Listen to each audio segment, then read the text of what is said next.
Greetings, everybody, and welcome to my YouTube channel, All That Is. I'm so pleased to welcome Melissa Brace back to the show. This is our weekly Thursday evening live show at 5:55 p.m. PST. I'm coming to you live from Adelaide in Australia, while Melissa is coming to you live from Sedona in Arizona in the United States. So we are straddling two very large continents and meeting somewhere in the middle. So yeah, I hope you enjoyed last week's show. We talked in depth about the starseed experience and what that means in our evolving, awakening, evolutionary period, if you will, within our timeline. So please check out the link in the description below if you missed last week's show, if you want to catch up. But I just want to welcome Melissa to the show. Melissa, welcome back. Hi, Raquel. Hi, everybody. It's so good to be here. Awesome. Thank you so much for being here, Melissa. And we were just talking briefly before the show. It's like, I'm so happy about what we have manifested here on the show. It just brings so much joy to my life. And it's like the highlight of my week, and we sort of are uncovering so many important layers and such important subjects that we bring about to whoever's tuning in, to either bring about light to where darkness is, or to even help those that are finding it hard in this transition, if you will. So, yeah, today's show, as usual, we will be doing some live psychic readings, which Melissa will be doing live here to the folks in the chat. So, just to let the folks in the chat know that, as much information as you can give us, that makes it easier for Melissa to give you a better reading. So, if you want to give us your name, your sexual orientation, a little bit of background, and what it is that you're wishing to ask her, that really helps Melissa give you a broader and a more fine-tuned response to your psychic questions. So, just to give you a little bit more about Melissa and her background, she is a natural born psychic medium, and she has been a channeler for over 30 years now, and she's got this solid experience behind her. Her diverse titles and roles cover many spiritual practices and beliefs, and a starseed is one of them, a healer, a divine alchemist, a visionary, a mystic, a life coach, a Reiki master, a spiritual hypnotherapist, an animal communicator, a curse breaker, a prayer warrior, and we had a little taste of that last week, and a cosmic tour guide, which Melissa offers in Sedona. So be sure to check out her website and, flavor all of these services that she has to offer. And so Melissa's unyielding commitment is love at the heart of all of her calling and mission, and her purpose is to help others awaken their true selves, guiding them to become who they truly were meant to be. I want to apologize for the dog barking in the background. I'm sorry about that if you can hear it. That's okay. So, Melissa focuses on guiding individuals towards healing their hearts, cultivating love, happiness, and freedom, and standing firmly in their divinity during ascension and awakening. So, once again, Melissa, it's great to have you back. Is there anything you wish to say to our audience at the get-go? Thank you. It's happy springtime for those of us in the springtime places. And just I'm really, really glad to be here. And I'm glad you guys are here. Welcome back. You are muted. Awesome. I'm just trying to stay off the, the microphone so the dog settles down. I apologize once again for the barking of the dog. Yeah, so thank you. And as we get into today's topic, I know it's going to be a bit of a ride, let's say, as we delve into those darker aspects of what it is we are dealing with on this ascension journey. For me, it has been, in a way, a journey of discovery, because I came into my awakening about, I would say, 20 years ago. And it started off with yoga and meditation. I went deeply into myself. That became my constant. That became my prayer, if you will, every morning, just being consistent in doing yoga and meditation. And I got into connection with that deeper self within that energy of now we call it the higher self, right? But at that time, it was not like I had labels to name it this or name it that. I just knew that there was that innate sense within me that wanted to be heard, wanted to be sovereign, wanted to be um, awakened, if you will. And so yoga and meditation was the path forward for me. It was my flowering, if you will, that, awakened all of these things within myself. And then as I moved deeper into my practice, I started to see all of the deception that was within our reality. And it didn't make sense to me. And in a way, it also reflected back to me, my upbringing and how it was during my formative years. There were a lot of things that I didn't understand, that didn't necessarily gel with the way I thought. Religion was a very big aspect for me in terms of rejecting the norm, let's say. I was born a Protestant, and my mom and dad separated when I was 14 years old. And so my mom was Catholic, my dad was Protestant, but we were baptized in the Protestant church because my dad obviously was the primary, whatever you want to call it. The kids have to follow the dad's religion in a way, right? So we were baptized in the Protestant church, but I followed my parents going to church whenever they did. They were not very pious, let's say. So it was like Christmas, Easter, that sort of thing. They would go to church and we'd have our family gatherings, and it was like almost like, okay, we're going to church for this and for that. But when my mom and dad separated, excuse me, at 14, mom decided to baptize us in the Catholic Church. And so, in a way, she wanted us to follow the Catholic religion, if you will. And so I went through the motions, but in my heart, I knew that there was something different or something missing, or what I was seeing was not true to my heart, right? It was not the way I saw the divine or how I experienced the divine. I could see through the deception, if you will, of what this religious structure was all about. I saw them for what they truly were. They were like, preaching, but not really meaning it, if you know what I mean, right? And very recently, I went to the church here as part of my research, let's say, for Easter with my family. And I saw it again so clearly, the priest just standing there reading from a book, not really meaning it from his heart. So that was like a very stark remembrance for me way back to when I made these discoveries for myself. It was like, the two energies aligned, from way back then to now. And it was like I knew my truth all along. And I'm so grateful that I trusted my heart and I trusted my belief in following my own heart and not going down the road that these priests or whoever it was standing on the pulpit were teaching me, about religion or how I was to perceive God, or the source or whatever you want to name that energy, right? So in a way, that has been my revelation, let's say, as it related to religion. But as we know, there are many layers to this deception in our society, right?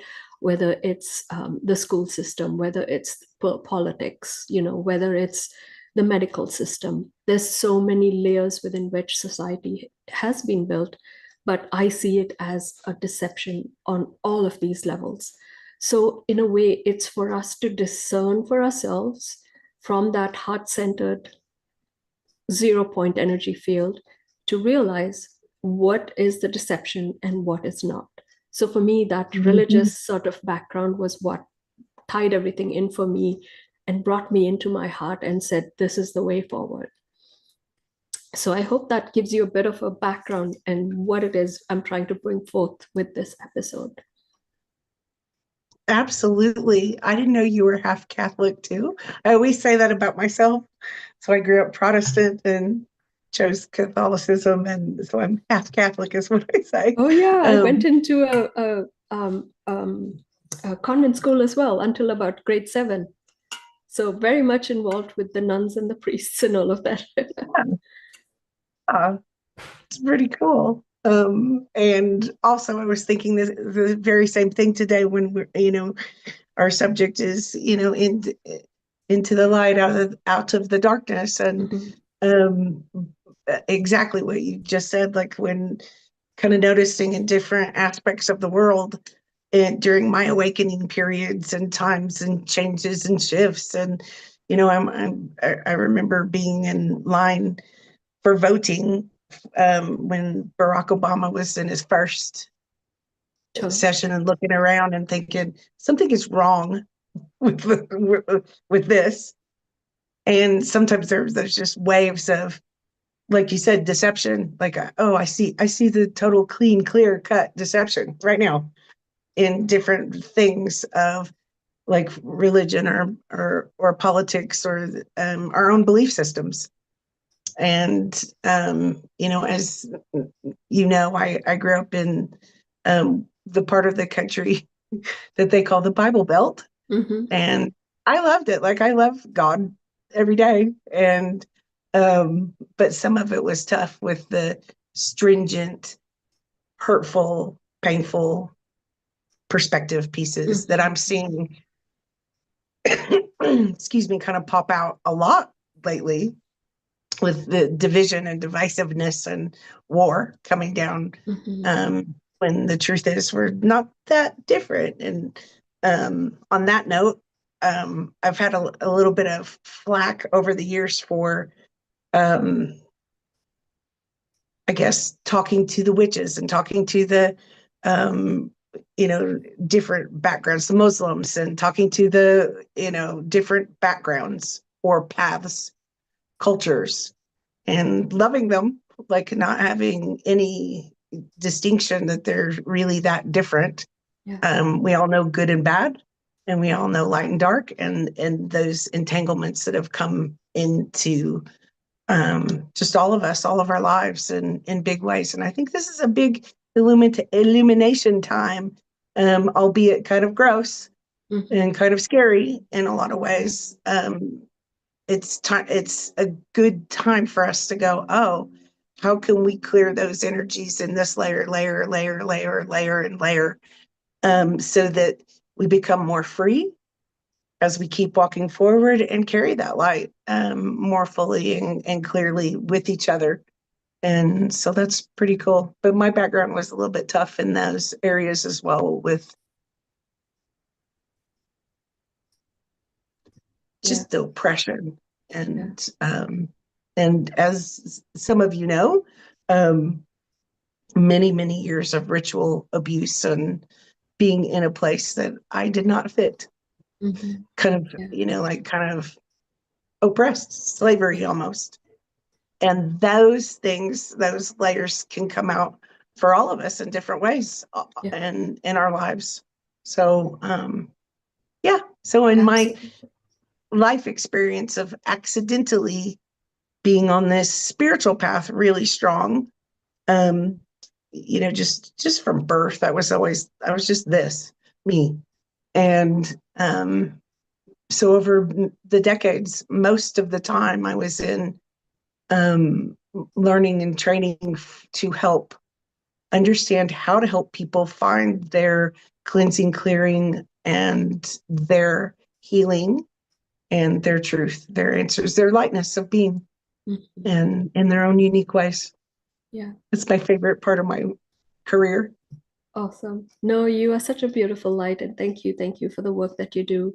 And you have been doing it for so long. So, my hat's off to you for being such a warrior in spite of all the difficulties that you faced and being front center, if you will, of what has been, happening on this earth plane. And you having that ability to see it from multiple dimensions as well is very tricky Yeah. because, for a child, especially growing up, it's hard to discern what's right and what's wrong and which is the true path that you need to take, right? So for me, it happened, very recently, like 20 years ago, but for you, it was throughout your formative years. And so that is a very big challenge, but you've come through it and you have done such fantastic work in serving others, to follow that path and to be on the right path, to follow that lighted path, if you will, that Christ consciousness path, right? And so I think Yes. that's truly Thank you. commendable for the work that you've been doing. So I appreciate that. And I honor you for that, for doing that through all of the personal struggles that you've had along the way as well, and still do sometimes. I know that you've been attacked many times, and in a way, we each have to hold each other up during those difficult times and make sure that our brothers and sisters don't fall to these false energies or these distorted energies, right? And so we are all holding each other and leading the way into that lighted path. So yeah, we just have to stay strong because it is a big battle, and it's incredible the things that you uncover along the way, right? In your own individual path and the collective field. And like you rightly said, more and more of it is being uncovered. And sometimes it's really hard for us to fathom that this has been going on because we were presented with such a fantastic camouflage, if you will, right? That this is the way society is meant to be lived. But behind the scenes, there's something else going on. There's all of these ruling families that have been orchestrating what and how society is meant to be lived.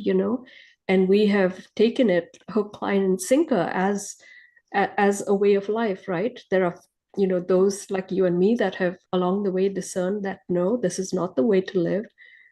I'll follow my own path. And we have gone our own way. And because of that, we have been shunned, and, we have been presented with a lot of opposition, oppression, those sort of things, because we don't toe the line, right? So I guess that is the challenge for us, to live as lighted beings, as light workers, as star seeds in this world that was created for us. And so that, in a way, is the challenge that we have to face. But knowing that we are protected, knowing that we are guided by the Creator and by the guides that are here to help us, that gives us the strength to move forward, right? And so we have to know that in our hearts and to gain strength from that in order for us to move forward on this journey. So I think that's very, very important. And that comes from each and everyone's heart, to find that place, that strength within their heart to be able to live sovereign, to command that presence of the Creator within your life, and guide you from that perspective. So for me, in a way, that has truly opened up my life, from that surrendering, if you will, to that sovereignty of the Creator, and to being guided by my higher self, by the Creator. And I just don't think about it anymore. It's become such a way of life for me. And so that's become my daily practice, right? And so it's like, I know for a fact that Yeshua is there. I know for a fact that Mary Magdalene is there to help me, if I ever face difficulty. So these beings are like my everyday guides, my go-to. I know that my primary guides are there. If I ever have a question, I can always ask them, and I always get the answer. I always know what's in my heart, what's the way forward. So my prayer to everybody watching is that open your heart, connect to your higher self, and land in that space, that 0 point energy field that will guide you forward. I hope that makes sense. Oh, a lot of sense and very helpful. Yes. Thank you. I agree with that. And um, on that note, just kind of some of the words, like you said earlier, like there weren't, we didn't have the correct lingo 20 years ago and that we have today. And I don't know about correct. I mean, how could you actually put words and language to all of these things anyway for Yeah. everyone to understand? Like that's kind of a tough one. And as we know, God, the creator, pretty much doesn't need language. Yeah. Um, so as we surpass some of those pieces, I kind of I remember just being in my 20s and just kind of hearing my guides out of nowhere say Melchizedek line and things like that. That there's been little signs, and I was doing a reading today with just a beautiful man today, and I said, "What do you think about asking for unmistakable signs from Source, from Christ?" So that your next steps can become more clear, and it's almost like the windshield wipers going. And so that's sort of my theme of my life. And he's like, yeah, I like it. Unmistakable signs. He said it 3 times. unmistakable signs, huh?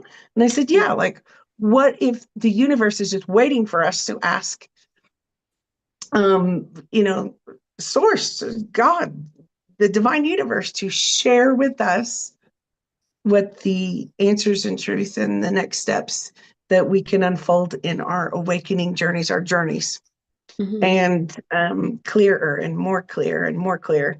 And yeah, so I remember learning in those ways all the way through, right in the middle of just, strange, hateful stuff. Again, ritual abuse, crimes, craziness, and and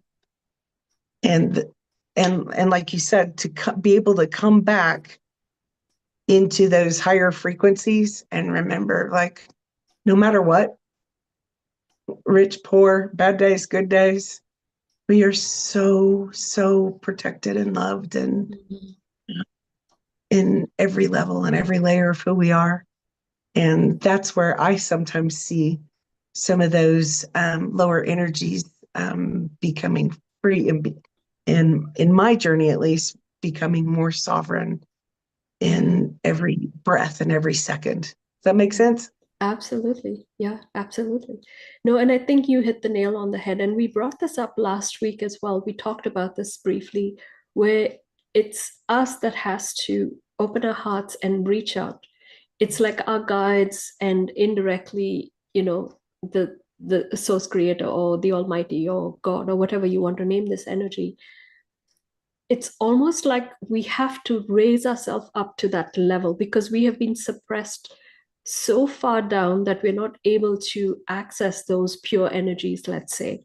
There's so many blockades and impressions and layer upon layer of all of this that has been laid upon us. It's like we have been cocooned by all the muck that we can't really get out of it to actually see the light, to connect with our guides, to connect with the creator, right? And so it's up to us to clear away all of that debris, all of that, those layers that have been laid on top of us. It's like a gem, right? We are this gem buried beneath all of the muck, right? So we have to self clean in a way to identify ourselves for that gem that we are. And our guides and the ascended masters and all of these light beings are just waiting in the sidelines for us to even give them a glimpse of that shiny gem that we are.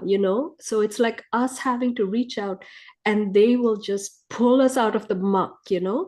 So we have to Mm-hmm. make that first step, that initial baby step forward, and say, I am ready, take me out of this muck that I'm in. And then things will start to happen, but we have to take that initial step. It's like we have to have that intention, we have to move forward. It's that action, that acceleration, if you will, that activates us to move forward and to become that multidimensional being that we are meant to be, because we have been suppressed and mind controlled in a way to tell us we are just this one dimensional being. This is the one life that we have, and that's the end of it, at the end of this life. No, no, no, no, no. We have access to wherever we want to go in this multiverse, right? And we can be whatever we want to be. We just have to take that step forward and intention where it is we are wanting to go, what we want to be, and everything just opens up. We have the key within our heart to open that up. So very, very important, I think, to what it is we're doing and where we are going. I agree. Beautiful. Well, very well said. And I think it's really important. And when I look in the mirror, sometimes there are times, and I still have friends that'll go, excuse me, could you maybe not say that negative thing about yourself so much? Quit it. And my mom used to, when she was alive, go, I really don't like what you're saying about my daughter. She was pretty sassy and kind of intimidating, small person.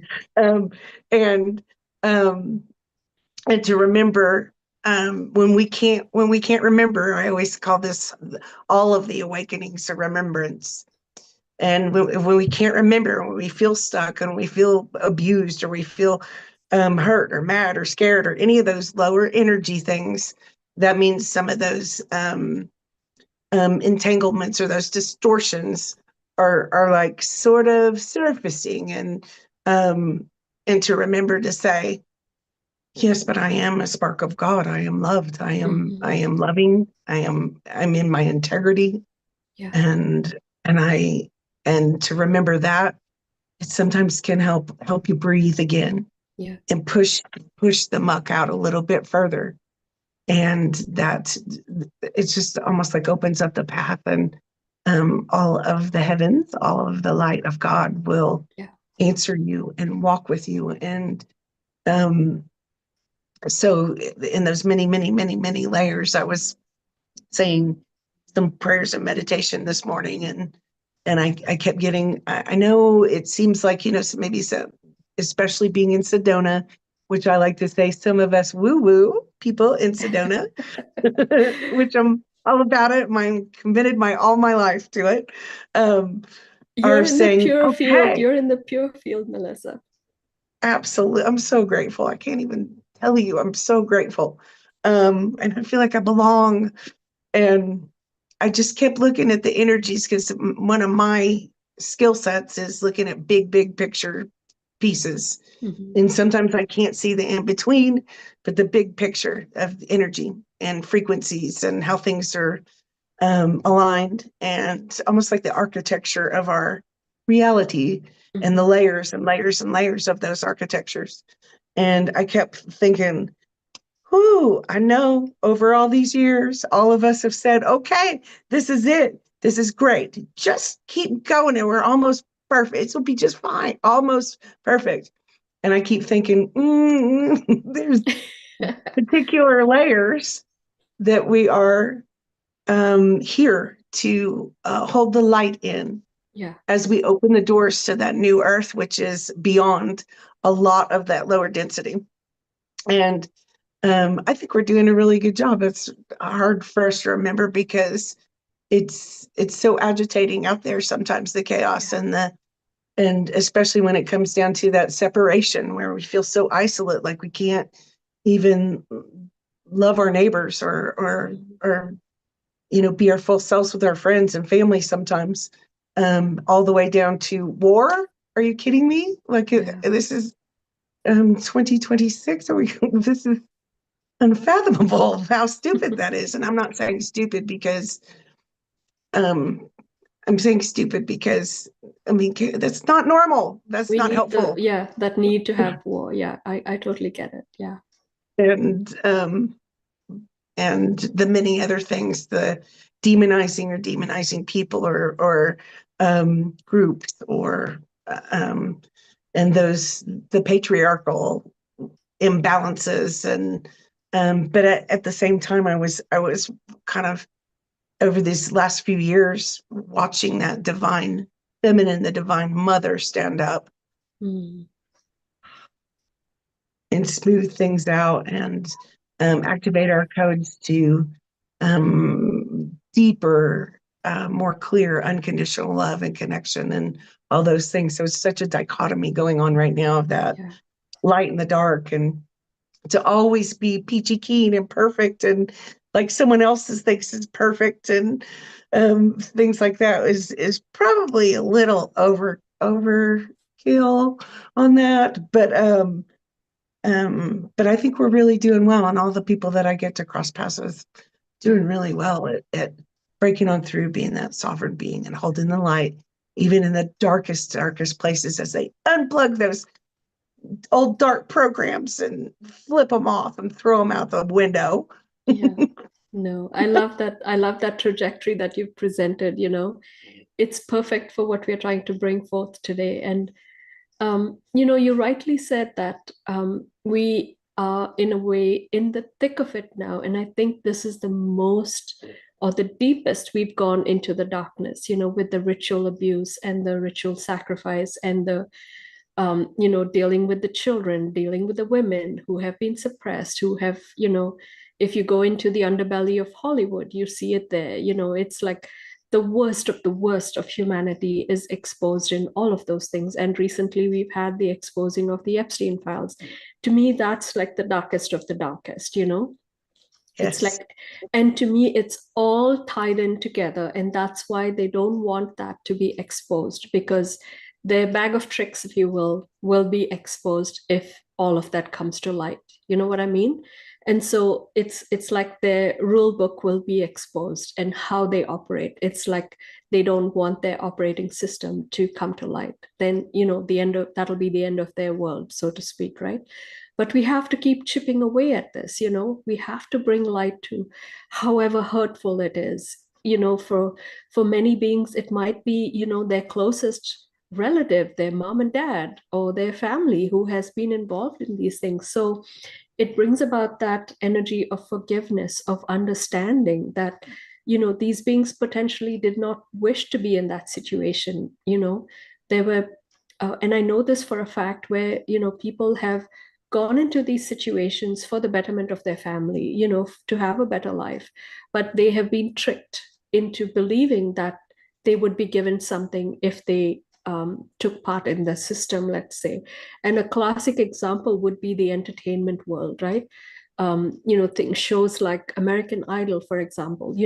Young folks go into these competitions thinking that they are lending their voice, allowing for their gift to be exposed to the world, but they are presented with a contract that robs them of that potential and locks them away for the rest of their life sometimes.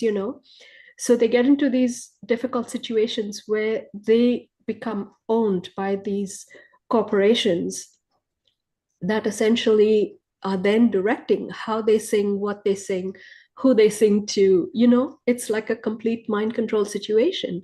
And so this harkens back to the entertainment and industry, years and years and years ago. It's like these are the layers within which they built that society, and the rules of engagement, and how they bring about these control systems, and how they rob the soul of a person just from having that gift to sing, to bring forth their own beauty, their own essence into the world. But it's like, this lordship, if you will, comes in and says, no, this is the way I want you to operate. This is the way I want you to expose your voice. And they bring in all these rules and regulations of how it is you need to present your gift to the world. Am I making sense? Right? Absolutely. So this is the underbelly, if you will, of what we are having to deal with, and most of it is coming to light now. If you look at Hollywood as one area, you can see the degradation, the depravity that has held this industry up. And so in a way, we have to look at all aspects of our life and look at all the darkness that exists in all of these areas within which we are touched by society. Whether it's the school system, whether it's, like we talked about, the political system of it. Now we talked about the entertainment system. So it's like wherever you look, it's there. You just have to dig a little deeper and try to figure out how depraved it is, how badly distorted these areas are and have been for a very, very long time. And if you go deeper, it's a much larger, much deeper cycle of the earth being in that a prisoner situation, if you will. And I've gone through that in my own journey, and I'll probably put a link in the description if folks want to hear about my connection with the Draco, which is another, bag of tricks, if you will, right? And so it goes deeper because we have been influenced by energies, by beings that are not of our plane of existence. And so they have brought in all of these practices, but have used the human as the shield, as the front to present their draconian ideas, if you will, right?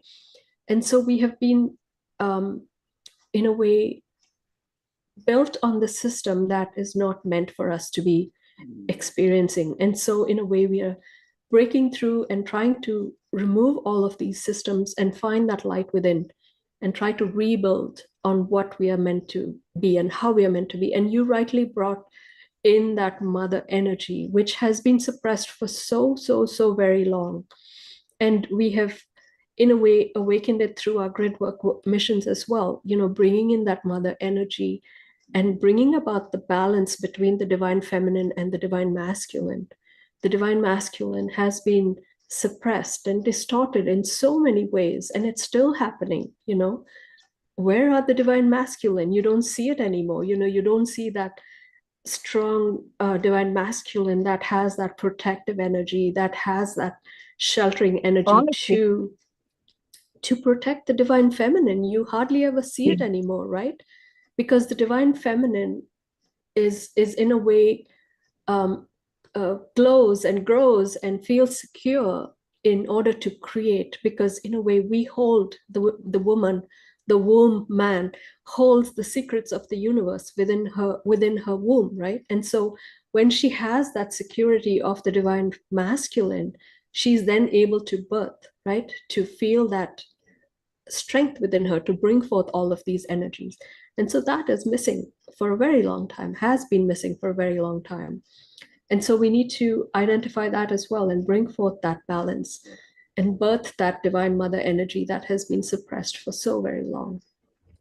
So thank you for bringing in beautiful. that. Yeah.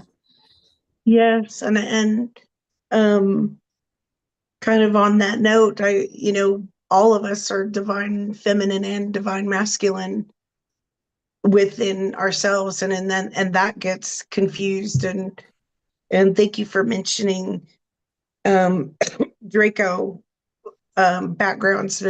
It's hard for any of us to fathom, any of us, all of us, that our world has been really hijacked by really kind of like ancient, smart, mean, nasty things Mhm. and different kinds of beings, which are in those different pieces of our higher selves and many background. I mean, we could go on for months on this one. Um, and I remember I'll tell you a story because it'll sound a little bit wacky, but I remember being in high school with my boyfriend and we were out and again, I grew up in a kind of a small town and we had two lakes and so what we did on the weekends or whatever was just go out and maybe drink some beer and do a few things we weren't supposed to but it was beautiful land and skies and everything. I've just always been fascinated by the skies since I was born. And um, I noticed a light in the sky. It was not light like white. And this someday I'll tell stories about how, okay, I kind of have noticed that I've been visited over many decades since I was a little girl. And it'll be part of my story that I guess, finally speak of. In high school, I was with the boyfriend and a really great guy. And just adored him and I noticed this just like real intense light and I had been visited by both the light and the dark at that point. So I knew things that was I just knew things. I was pretty activated quite early. So I thought, what in the holy biscuits is that? Like, and it would follow us. So we went across. I remember we went this will date us all. We went to KFC, got some fried chicken, and we went out to the lake and we did all this other stuff. And he said, "Do you notice that there's a light?" And I'm like, "Well, we hadn't even started doing anything that could maybe make us a little bit off balance. Nothing." Um, and I'm like, "Yeah, don't look at it." And I'm out of the mouths of babes. I was like, "Don't interact with that. Don't answer it. Don't talk to it." And I was like, "Shoosh." And it took an hour or two, but I was like, let me just clear it. And I didn't say clear it because I didn't have that vocabulary then. But I'm like, let me cut this schniz bits out. Mm, And they finally detracted. But there's an intensity sometimes when those types of beings, or um, sometimes we could call them demonic yuckies, and the grays are also pretty mm. hefty, Oh, yes. nasty things. Um, and those levels of those fourth dimensional and fifth dimensional, unfortunately, they've wormholed in higher dimensions and holding their grossness in those places. And a lot of it's gone because of Mm, the wonderful work of people like you, Raquel, and all the other light workers and the people that have paved our paths for us. Um, but to hold that unconditional love, that those energies can't stand it. Well, you included, Melissa. At that point, if you were, equipped to get them out of here, then, that laid the laid the foundation. I just want to, to acknowledge that and say that there was a decree in the year 2020, and this was a very powerful decree by the Creator to these folks, if you will, these entities that came to our plane of existence to remove themselves from here. But as you know, there are some that have, got deep roots in here and they're reluctant to leave. So we are now dealing with those entities that are sort of stragglers, if you will, but they have no grip on us whatsoever. Like a lot of them have been removed off planet, and I've been working full time with Yeshua and Mary Magdalene and the others to, in a way, get rid of these beings. And the process that it and how it happens is that whenever I encounter these beings, and for me, I can actually smell them, which is very, very strange. When I first And not encountered them, fun I was like, sometimes oh my too. God, it's so disgusting. It smells like it's like almost like a skunky marijuana kind of smell. And it's like a wet blanket kind of smell. So I know instantly, oh, they're Mhm. close by. So the process within which this happens is that the light comes in, my guides come in, and they surround these beings with light and they take them off planet. And Yes. it's like that they have a hub, I don't know where, but it's in another dimension where they have a way of placing them, if you will, where they are meant to be. And the way Yeshua explained it to me was that they either go back to where they deviated from their path, to explore this soul path that was not in alignment with their true evolutionary process. So they can go back to that point where they started to deviate, or they can help with the current situation of helping others, like bringing their light beings back to the light, let's say, or they can go into becoming space dust, which is their light is completely extinguished. Mhm. So they have those three choices. They can become helpers, they can go back and relive their experience, but in the right way, or become space dust. So those are the three choices they have, but it's off planet. They're not allowed to stay here anymore. So in a way, we are the cleanup crew, if you will. So whenever we encounter these energies, we are just wrapping them up in light and saying, bye bye, thank you for being here. Thank you for the experience, but it's time for you to leave. I have been saying that for like 25, 30 years, saying like I have screamed at God, the divine universe, numerous times, and I will embarrass myself today and probably other days in my life, but I'm like, what in the world? How did you let me come here and be the cleanup? Am I in the sewer system? Like cleanup crew of the like? This is my only purpose? Are you kidding me? And my answer was always like, well, not only did you choose this, but and be chosen for that, like you gotta, yes, but you can handle some of the stuff. Like you can go, whew, that was hard and ouch, and be resilient in some Yeah. ways. And it's a little bit silly to me, even though this is kind of an extreme subject. I over the many years of working with my shamanic ritual abuse counselors, like super shamanic and so advanced, and um, all the years, many years, we worked on clearing the projections that what do you call it, attachments and wounds going into our systems. All of us, and by the way, all of us have been affected, of course. Oh yeah, Um, and that's the way they worked. They created these systems so that it goes into our body and it gets clamped into the body, and we go from one generation to the next, rebirthing all of those systems. That's why it's so hard to untangle, because we're carrying it as an ancestral attachment, if you will, right? So even for Yeah. myself, when I work on these things, I have to go back many lifetimes to clear all of it, right? So it's very, very important to understand that. Yes. And I agree, those many lifetimes and many wounds and many traumas, that's the access points to these things. We all have them, and we will perceive them in different ways. And we have a responsibility to take care of that.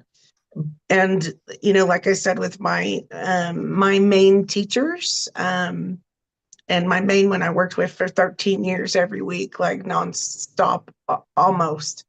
And we worked very deeply on cleansing and clearing away the dark beings' agendas. And that included those that we would call alien agendas, which would Mm-hmm. be to, I don't know, take our energies, parasite, vampirism, or whatever.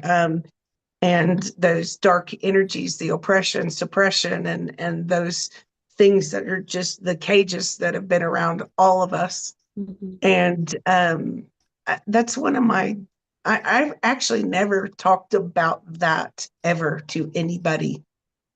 And it's one of my deepest things I'm most grateful for, that I have been taught, Mm-hmm. um, because I see the most in every single session, whether it's, a reading or some kind of healing, or my new Moldavite sessions, or the whole purpose is, how can this person find their own healing and their own truth and sovereignty?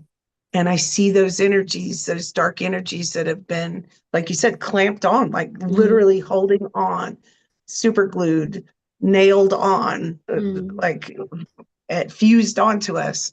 And when we go, okay, just let that go. Oh, well, so what? Sometimes it's a little bit offensive, because it wasn't us. We did not consent to a lot of Oh, this. 100%. Yeah. And we're all working on it Yeah. again. And I think we're doing quite well. Oh, yeah, Um, absolutely. and I agree. A lot of the darkness is actually gone. Yeah. And so we got this cleanup, and I call it reverb, Yeah. where it goes, bounces back, and like goes, whoa, whoa, whoa.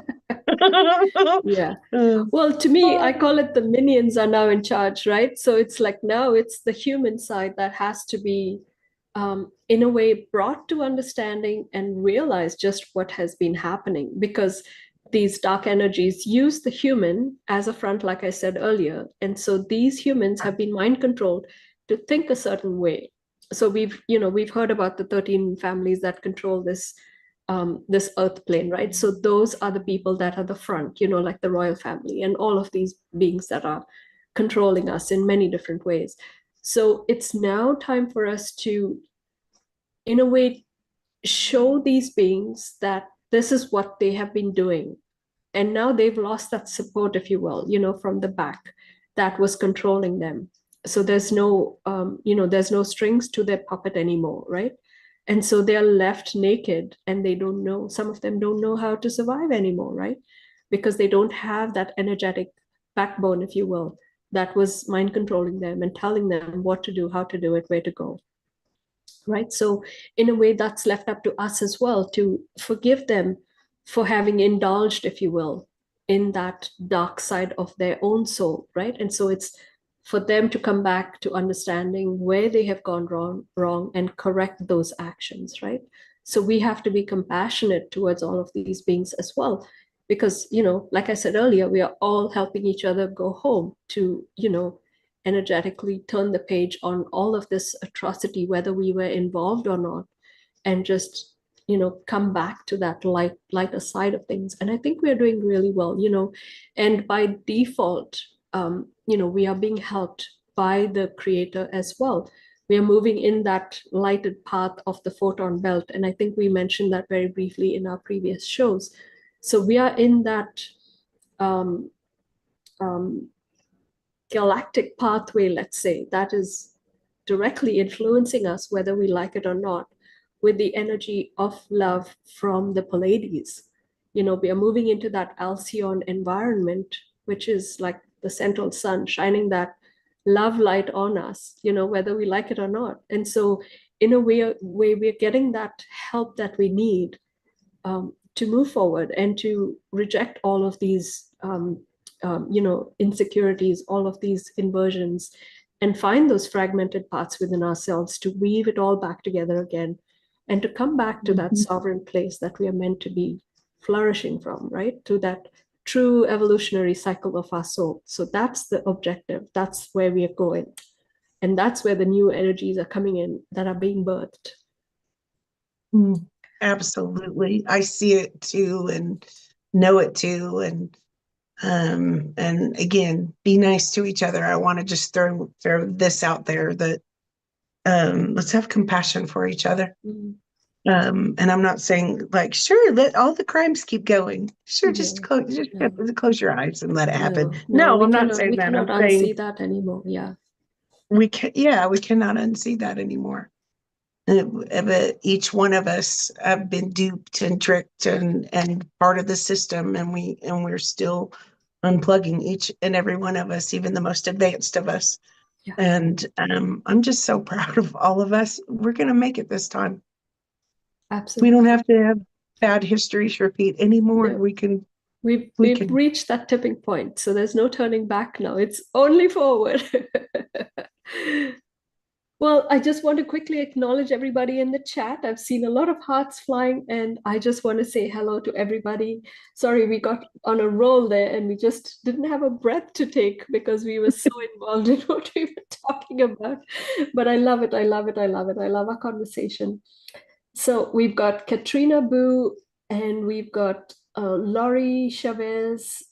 Who else is in the chat? Let's just do a quick flip around and then I'll come back and speak to each of you individually.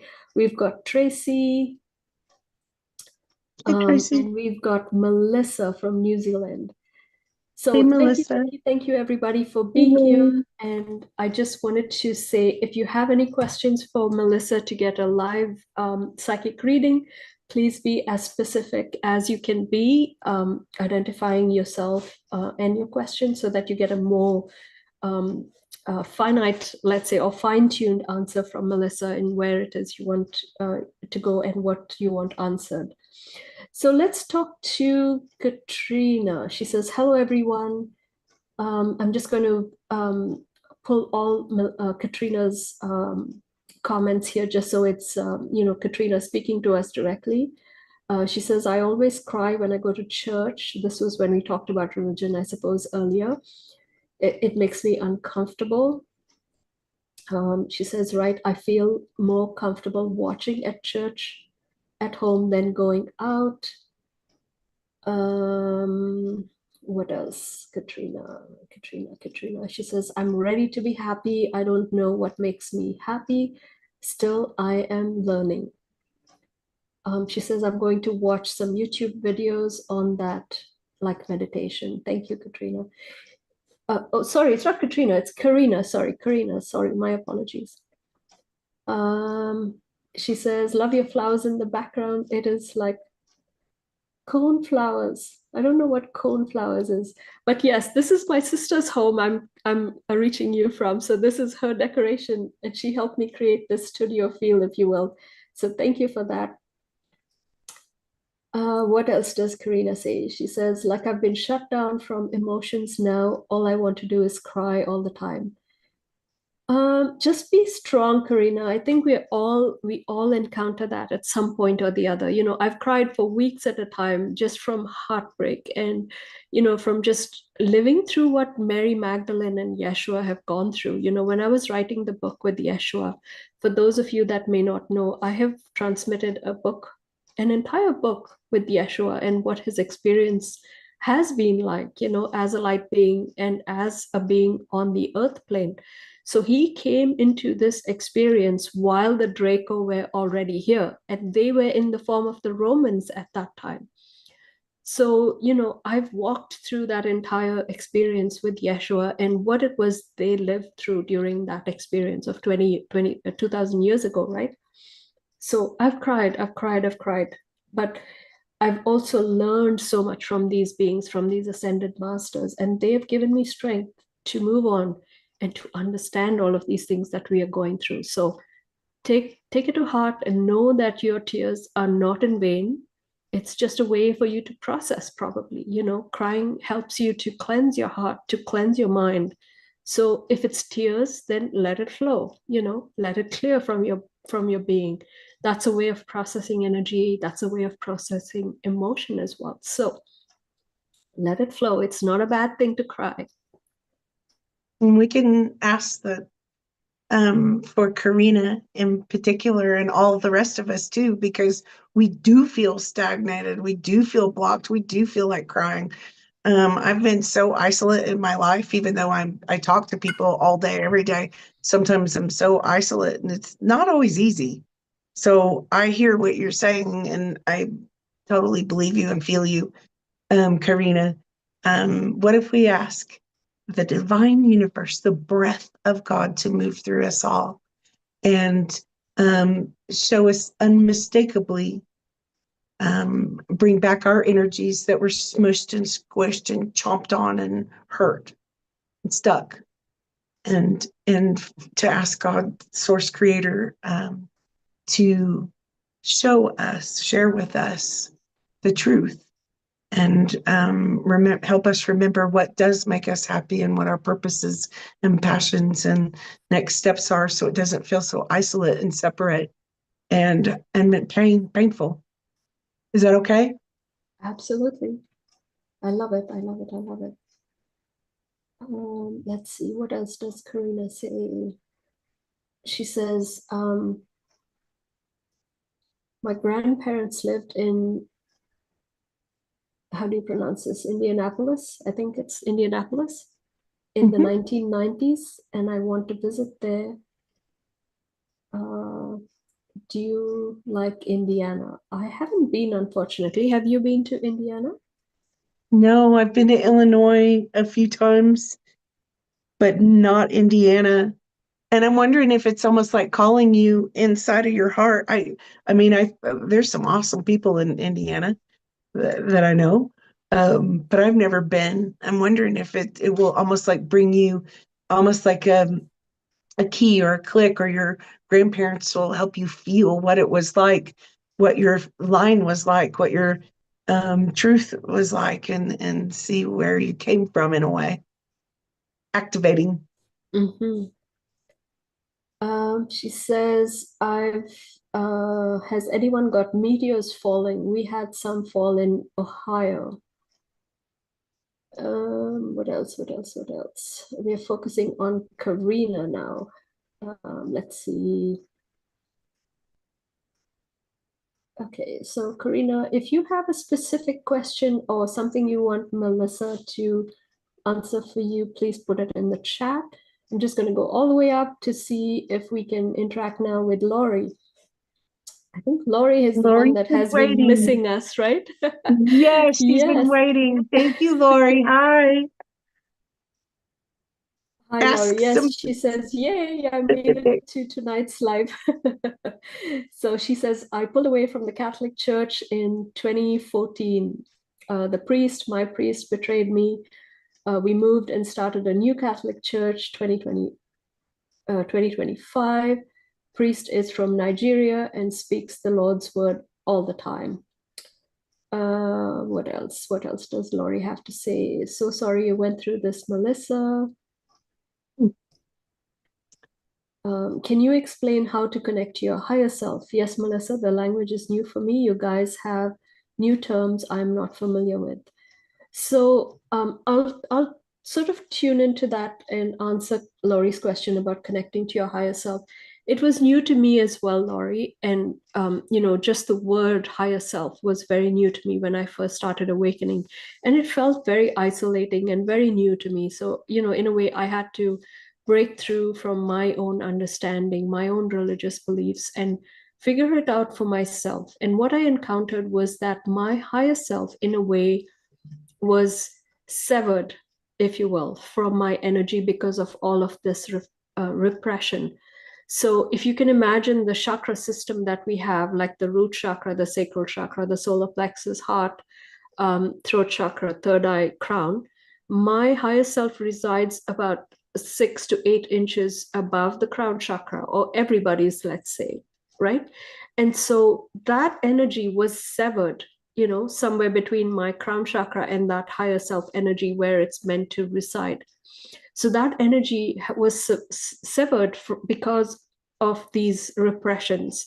And so it became distorted. So, in a way, I was living within this three-dimensional energy for most of my life. And so when I came to understand what it is that I'm meant to be and what and how I'm meant to be living, and I was in a way helped by these ascended masters to make that reconnection back to my higher self. So, in a way, over these last perhaps 15 to 20 years, and I'm not saying that this is the same for everybody, this is my unique experience. So, I have spent realigning, readjusting, connecting back, and concreting that connection, if you will, to my higher self. Also, understanding what it is that essence or that energy of the higher self is, right? And so it is a direct connection from your heart to the divine, to the creator, through your higher self. It's almost like your higher self is that um, telephone pole, if you will, or telephone wire connecting you to those higher energies, to the creator. And so if that has been severed and snapped, you lose your connection to the creator. And that's what happened to me, right? I was totally distracted. I was totally not in alignment. I was, I didn't I knew there was something out there, but I didn't know what it was, right? And so it's for each of us to discover, to find out. If you need help, I have a course, and you can reconstruct, realign yourself with that higher self energy. I do it through meditation. I take you through understanding what that means, and this is out of that personal experience that I had. But it's a very gentle way of reestablishing that connection with your higher self. And I also have guides that help you make that connection solid, make that connection secure. So in a way, you're supported by the light while you align yourself back into that higher self energy, and whatever that means for you, right? So each one is different. I'm not saying that this is for you, but to help you understand what that higher self energy is, this has been my experience, and I offer a course to help those that wish to go down that path and understand themselves and their soul path better through this.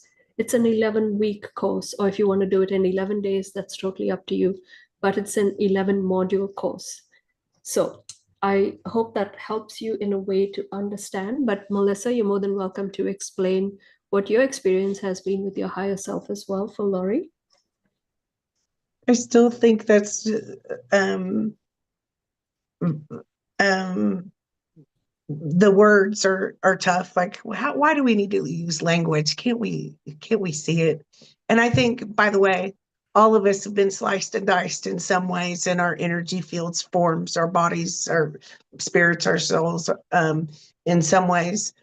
And in my mind, because I am creative and visual, I like to think of myself as a spark way up high in with all of us, and that forms God. Like we're all sparks. It's almost like we form a beach, and we're each little pieces of sand. And within that, when we are incarnate in our physical form, the earth form, we come into a really dense part, and there's a piece of us, that little spark that comes in. And so we are always, in truth, God won't forget us, lose us, or leave us behind, but it sure feels like it. And because of these energies, many pieces of us have been disconnected from source. But if you want to, one thing that I like to do is just ask, like, I can't do it by myself, and ask my angels to hold me in alignment. And it's almost like putting the cards, like if you had cards everywhere and they flew all over the place and they were out of alignment, and then you got them back into order, and ask God to hold you in that and tell you what that means, that higher self means. So we'll do that today for all of us, because we all, even I guess, even the most advanced of us, have to remind ourselves frequently how to realign and keep learning about this exact subject. So Yeah. we'll just ask for Lori to be able to be receiving that truth in the ways that are best for her and being all aligned with her true source connection. I And love it. forever. I love it. I love it. Thank you so much. There you go, Laurie. I hope that helps you. Lori. Let's see if there's any more comments from Laurie. She says, I Oh, feel. on that note, may I? Pardon me. I'm sorry. There's one more thing because being so multidimensional. So I've been seeing since I was a little child, seeing all these dimensions, and it's like, man, that's a weird way to be. And in that, um, there is, I mean, there is a heavenly space, these higher dimensions, and those sparks of our loved ones, their higher selves, who, when we do things like psychic medium work, the higher selves are in that pure energy. They are still, your loved ones, but they also are part of our bigger picture team and part of God. And so you can ask for their help a little bit too, and be just comfortable and know that they are part of your grandparents, your family are part of it too. I hope that helps. Yeah, definitely. We have a lot of support out there. So Laurie says, I feel like I'm surrounded by a shield, but I cannot let them reach me. Yeah, I think Melissa just talked to that. So it's up to us to break out of that and reach out and ask for help. Yeah, and you're not the only one, Lori. Like, I know I've felt like that many days of my life and had to work on it and work on it and work on it. And not that I fully understand it all the time, but just know you're not alone. And God will always hear you, even if it feels like the universe is absolutely ignoring you and doesn't like you. That's not even true. It's quite the opposite. Yeah.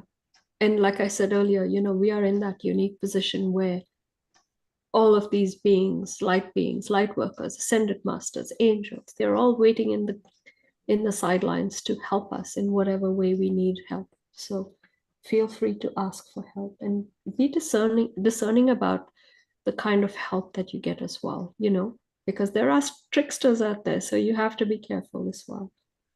Mm-hmm. I'm still reading comments from Laurie, so this might be going back a bit. She says the evil has been going on around us and is so unimaginable. When we get a crumb of truth to call it out, it has been shut down. Where is the love in our world? Very true, very true. What else? Greed controls the evil, money, and more money. True, true, true. She says, I have turned away from movies and the pit of hell they represent. Finding a worthy actor or actress is difficult today. Yes, yes, totally agree with you. She says, explain Draco. I hope we did that. Perhaps I can give you a little bit of background as well. So the Draco are beings from the Draco constellation. So if you look that up in your astrology map, if you will, you'll see that they're a constellation far, far, far away from us. So these beings exist within the fourth and sort of the low third, the fourth, and some grades of the fifth dimension. So there's this band of existence within which they exist.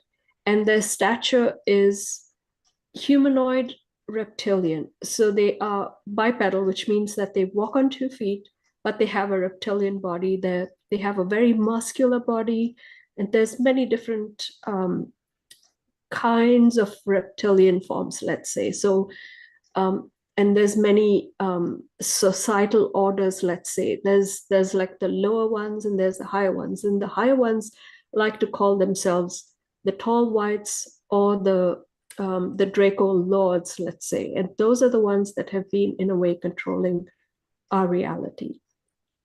And so they have over time deviated from the true evolutionary path that the creator set forth for them. And so many eons ago, the light workers or the light beings went to all of these planes of existence and tried to bring about what is called as the law of one, that all beings were needed to follow in order to have some sort of order in the multiverses, right? And so these beings rejected that law of one, that universal law, let's say. And they said, we don't want to follow any laws, we want to follow our own laws. And so, in a way, because of the creator's love for everything, the creator decided, okay, let them explore their own way or their own path, right?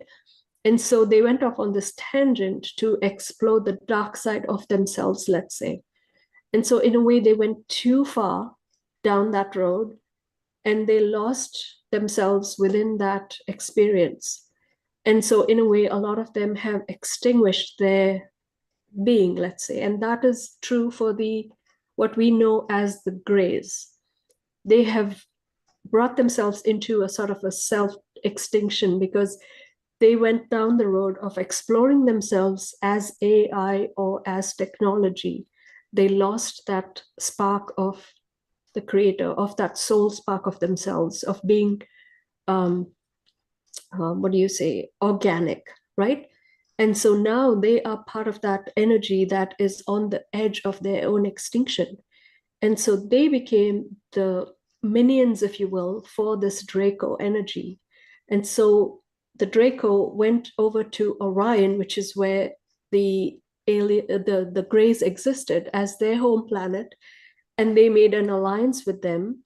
And that alliance is when they landed upon the Earth and took over this plane of existence as their own, and we became subjugated, we became their slaves, right? So that, in a way, in a nutshell, is the story of the Draco and where they come from. And that's why they've been hiding behind the scenes, because the initial invasion and the humans that actually saw them were so fearful of them because they looked like, nothing they had ever seen before.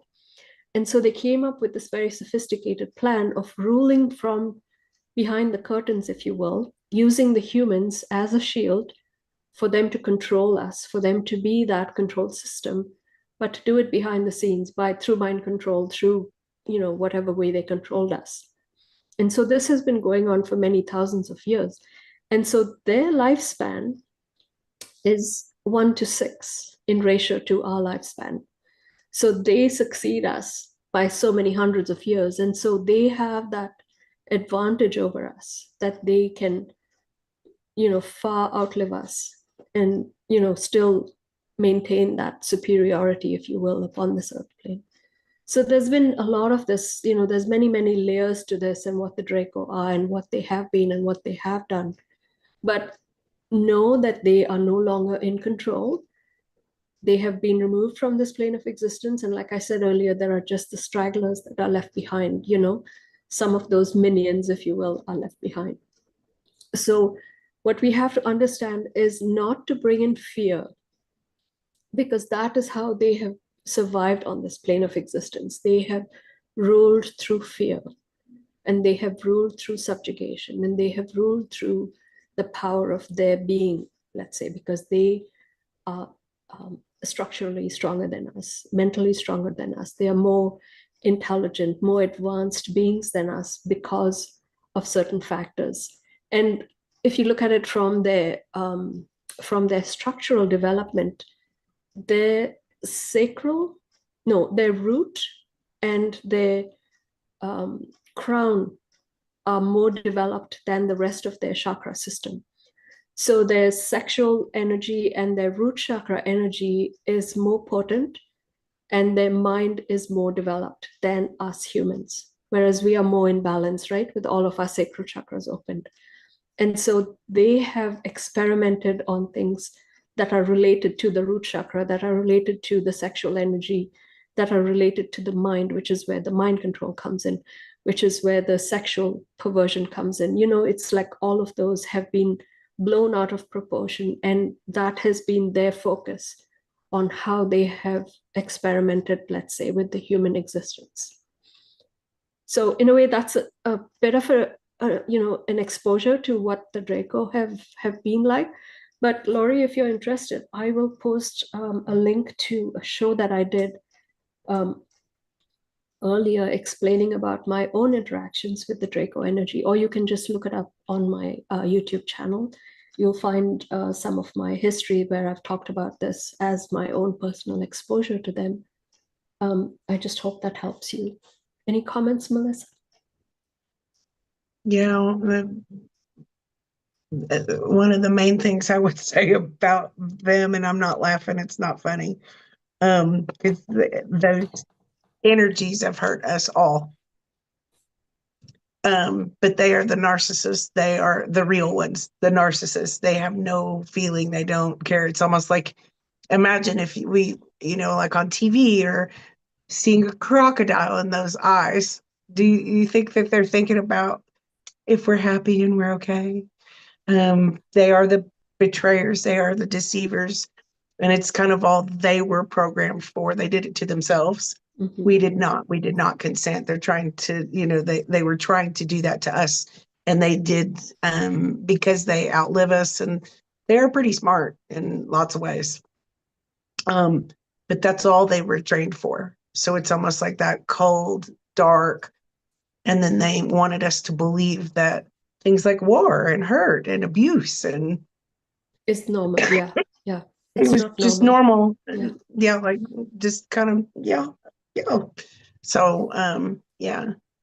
And good, they're dissipating. Also, humanity, human beings, like I'm glad you mentioned the free will thing because God was like, "Ooh, that's gross," but I did promise free will until this certain point, and um, those things are being dissolved. So the pieces where we are disconnected or we have been hurt are being healed now Mm-hmm. as well. So, Yeah. pardon, that's what you said. Absolutely. Yeah, Absolutely.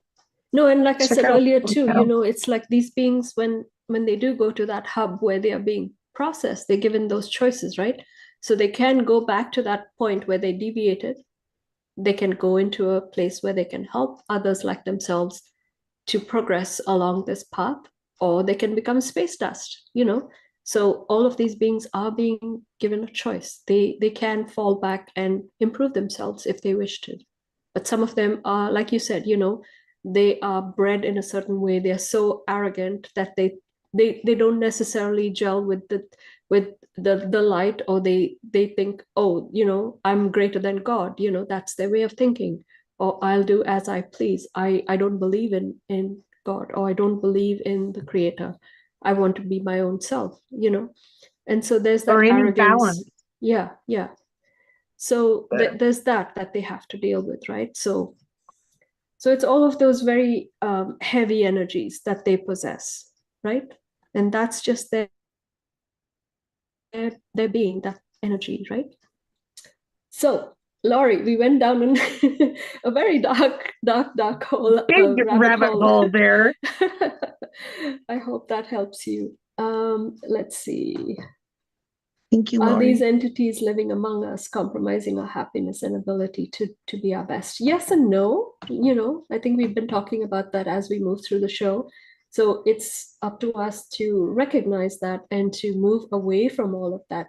Yes, they have been living among us, but in a way, camouflaged, in a way, they have misrepresented themselves through the humans, through other beings, through systems that they have created. So they've been living off of us, but without showing themselves, let's say.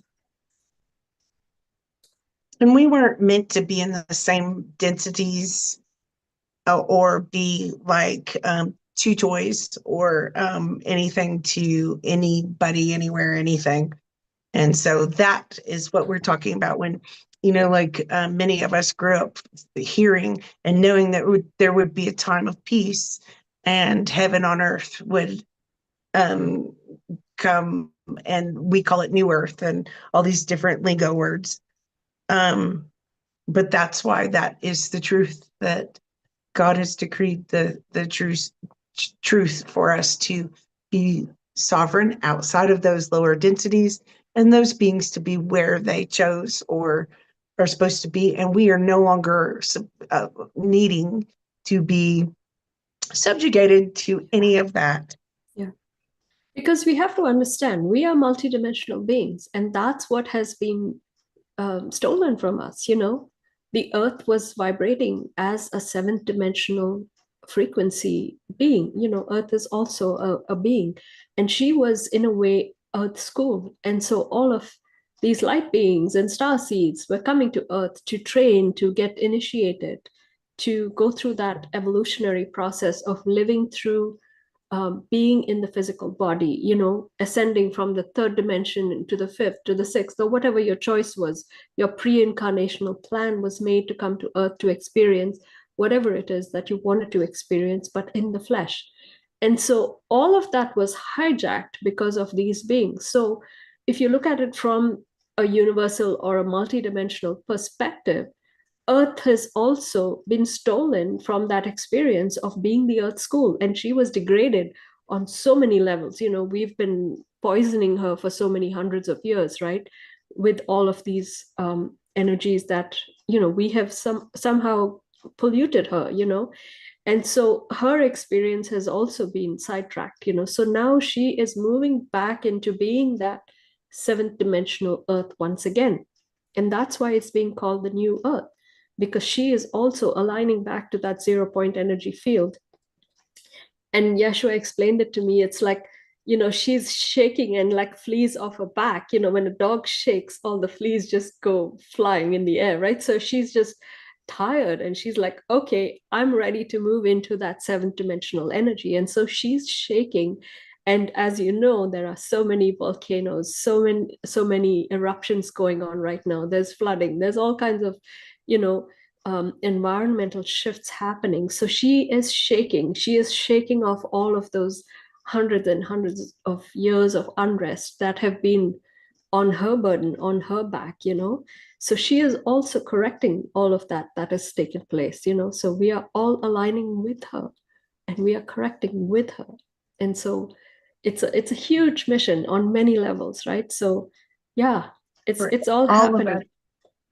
every single one of us that's alive on this earth right now and in the future, our children and grandchildren. It's kind of like super cool to come back into that. And um like Raquel and I were talking earlier, like be the cleanup crew. But what a time to be alive, right? To be part of this evolution that, and I think we mentioned it on a previous show as well.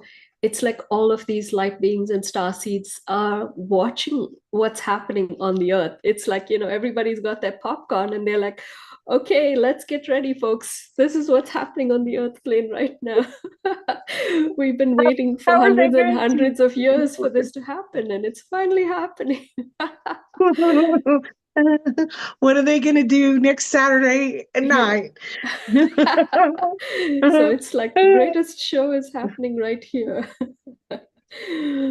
All right, let's continue with Laurie. She says, hi, Melissa. Do you have any advice for the situation with my youngest son? You told me that we would move closer to him, and we did. It happened. He is estranged from us, his parents. She says, no, um, he is estranged from us, his parents. I'm not quite sure on that last sentence, but let's see what you get for Laurie. I feel like it'll be a process, and as all of us know, and people in our families and our friend groups and our everything, sometimes we have really tough things to experience between us, and that means parents and children, often. And I feel like there's um, I'm not saying it'll be perfect, but I'm seeing that there's a way when there's something of the entanglement or the distortion between any people we know we have connection between, and sometimes it gets distorted. And sometimes we come here to heal our family lines, our generational lines. And if he's annoyed by you, if you're annoyed by him, And there's a difference in perspective is what I see often when we can't get along with our families, when we're estranged. Sometimes it's just a different perspective often enough. And if you can go, hey, okay, I will bring you $10. I won't talk about myself. I won't talk about anything else, but I want to see you and just give you a hug and eat a sandwich with you. And I will leave in 48 minutes. Like, I think you can build those things again and feel the pain, the heaviness, the achiness in our bodies dissipate through this experience as well. I hope I'm making sense because I feel like that you have a chance, and in whatever respect he either reacts or doesn't react, I feel like you have a chance to say, okay, 38 minutes then. I promise I won't talk about anything that makes you mad at me. I get it. You can just really dislike me and my shoes today. You can. And then I just feel like there's a little bit of ebb and flow of being able to talk to each other again. And I know how disappointing and painful that can be, but we can also ask source, ask God, Jesus Christ, to come help us scrub away those things. And I'm seeing Yeshua kind of go, yeah, hold on, and we'll purify this so that that connection, at least energetically, can be more purified, so that in the physical realm that you can come back together and at least tolerate each other a little bit and a little bit more, and know that like, we do know that sometimes, like, family is not always easy for us, and um some people do need to separate from some of their families, but when you don't, it's really important. And that love will break through. I Yeah. see that, and I see your family members, loved ones, family members of in spirit, kind of helping cleanse and clear those generational lines, which might also help in this circumstance. And that's the best, vocabulary I can use about that, but clearing out some of the things between our family lines, our children, our parents, our brothers and sisters, um, and the heavens will help you. We just need to ask. So we'll just ask that for Lori, if there's any distortion between any of her and her family members, her lines, and especially her son. And if I'm going to ask the the heart of God to help cleanse and clear and bring them together as God sees fit. Beautiful. Thank you so much. All right, let's move on to Tracy BK5Y. She says, hi, Melissa and Raquel. Happy Thursday. So the way I'm reading it is I'm going to each person and reading all of their comments. So hopefully that's cohesive for everybody. So I'm just going to read comments now from Tracy and see if she's got any questions. Tracy says, I love your uniqueness, Melissa. She says, I'm from California but live in Indiana. It is hard. Oh, were you the person that said you had Indianapolis? Your grandparents are from No, Indianapolis? no, that was another lady. That was Okay, that was Karina. Karina, I think, yeah. But maybe they were chatting about it in the chat box, so that's probably where it came from. I What was going to else say does that's Tracy? ironic because she's from Indiana. Yeah, yeah, they might have been chatting about it earlier. So Tracy says, I love the family focus and seasons, but I am like a fish out of water. My neighbors think I am from another planet. Hello, LOL. Yeah, it sometimes can be very isolating, right? When you think differently from everybody else. So don't worry about it. Just shine the way you are, Tracy. That's right. You're making me laugh, Tracy, and I'm not laughing at you one single bit. I am laughing with you. I'm holding your hand right now because they used to call me like an alien. Again, I grew up in the Midwest in a very small town. Then I still do it, I keep thinking, I love small town life. I love a small town. And then, so I sort of stick out sometimes. And I don't realize it because I don't think I stick out. And there's people that have been like, man, we don't know what you are or who you are, but you are super weird. And I'm like, I've never even spoken to you. All I've been like, I've seen you at the grocery store. Like, how could you possibly think I'm an alien extraterrestrial weirdo when you don't even know anything about me. So if you feel that way, by the way, let's call in our soul tribe to the super groovy weirdos who are awesome light beings and hold each other up because um, anyway, there are really good people in Indiana. However, I know what you're saying, fish out of water. Mhm. You got some cool stuff coming in and some soul tribe where you do not feel quite as isolate or weird because you're not weird, actually. No, no, nothing is weird anymore. We have to embrace it all. Mm-mm. Um, And I mean it in a good way, like, yeah, cool, absolutely. weird, awesome. That's happy. Yeah. Yeah.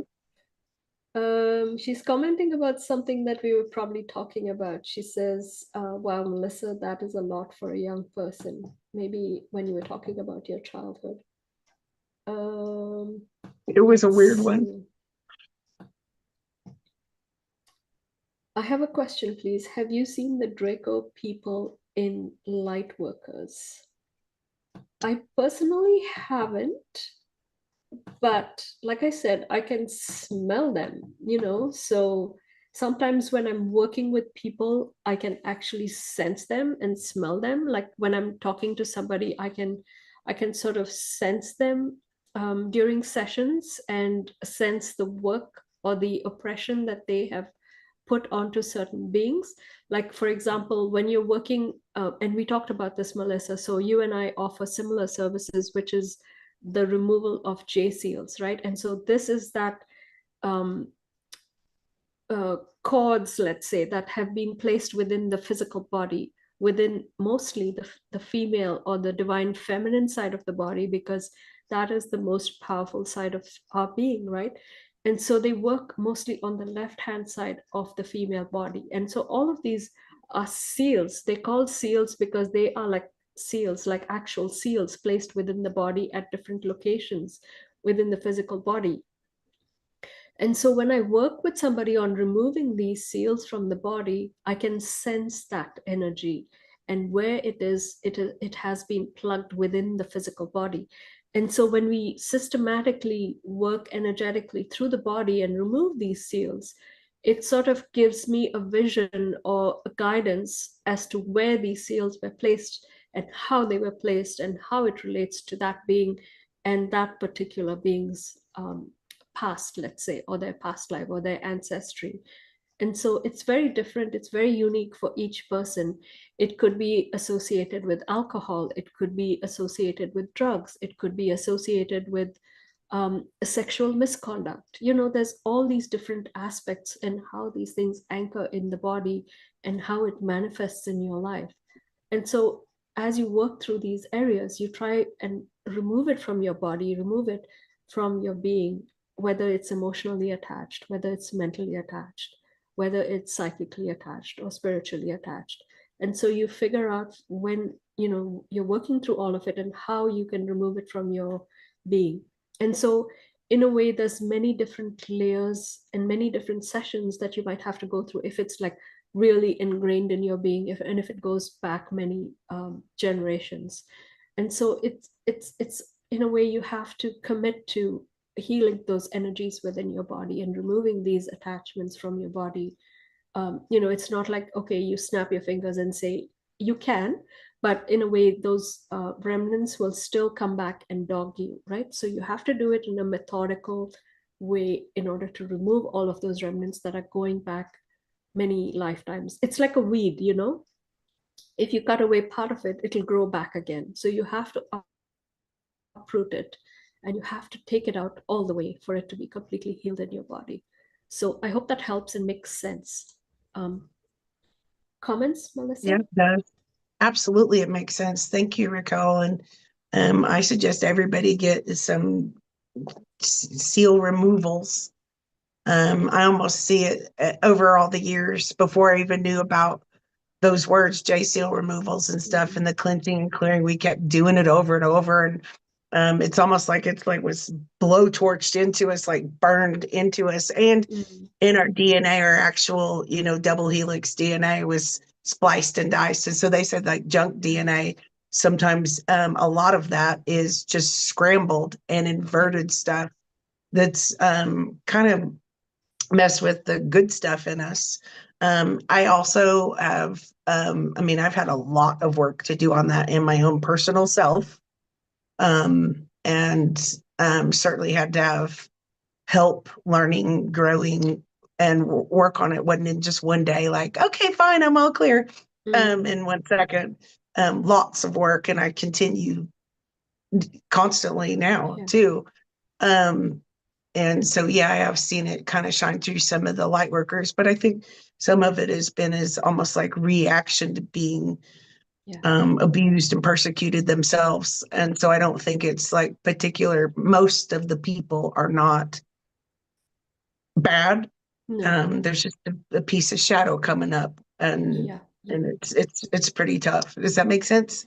Yeah, absolutely. No, whether we like it or not, we have been in a way tainted, right? In some form or the other. So it's up to us to Absolutely. identify that and remove it. It's like having a shower, you know. You keep having a shower and, removing as much of the garbage as you can, right? So I hope that helps, Tracy. Let's see, what else does Tracy have to say? Um,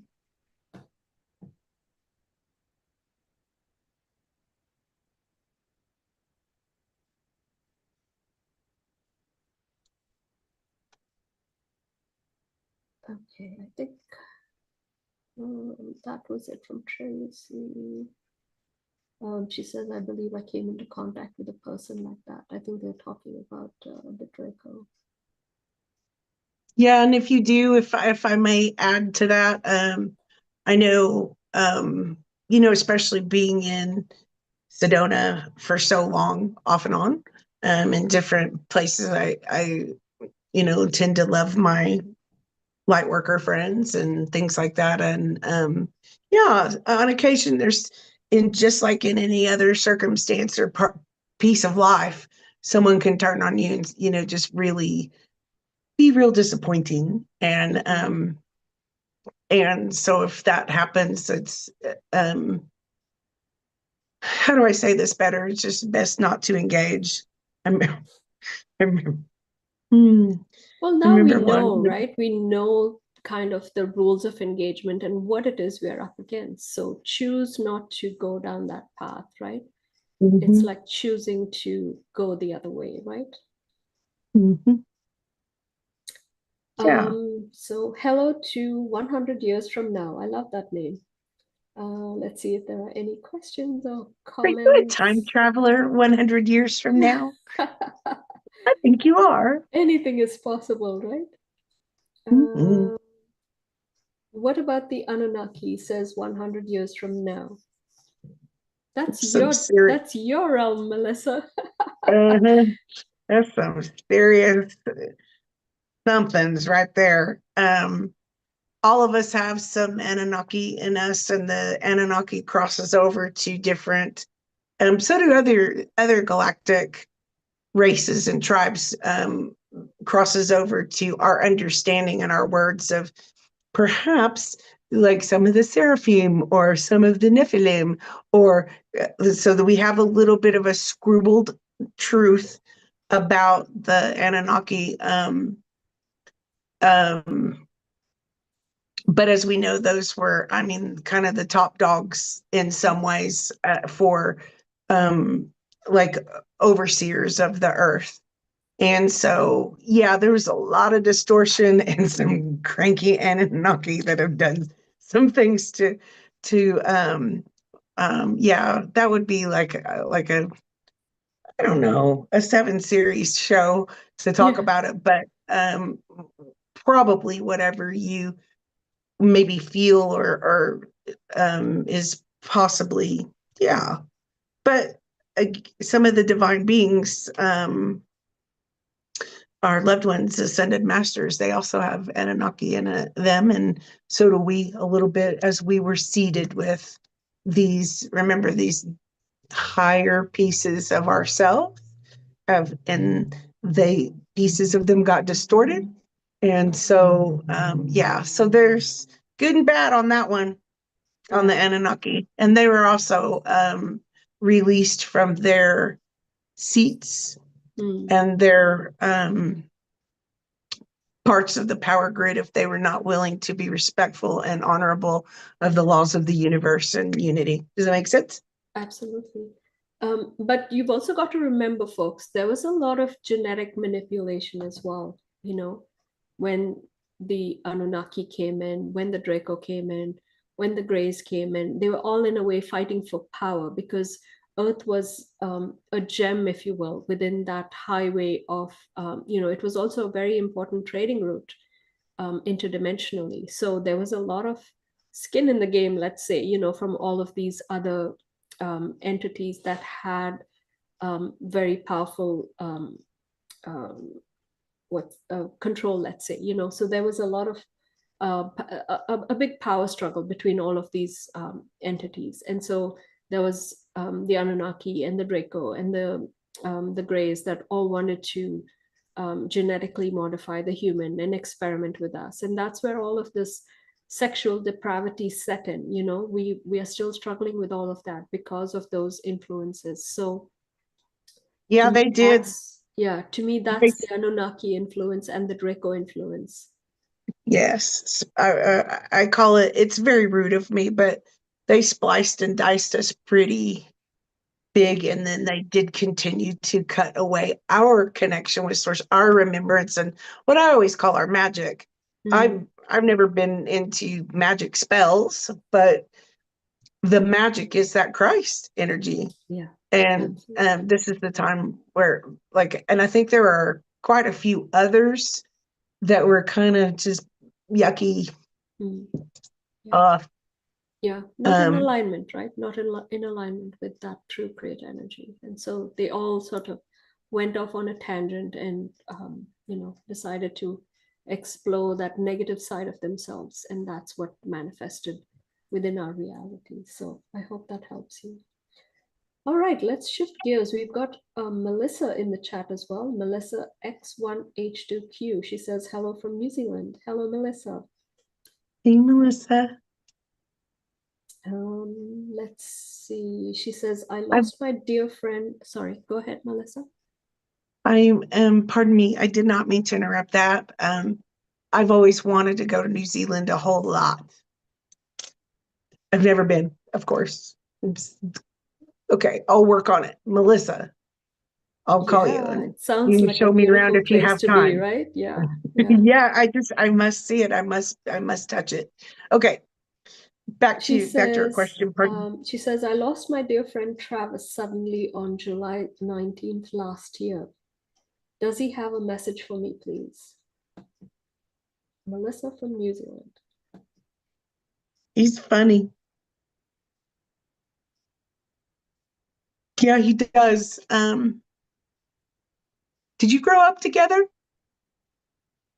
Oops. Because I feel like there's like a deep remembrance of each other, like appreciation, like friendship, like interesting friendship. And he's doing the peace sign. And to me, it's literally a like I made it, and I like send love to you. He says, do you feel him sometimes? And he sends you music. And he says, thank you for almost like praying, like, I don't know, for his sister or his mom or both of like his family. Because, things are not the same without him in the physical realm. And he says, I've got your back. And he sends you shooting stars for signs. Whoa. And he wants you to know that he made it. He's safe. And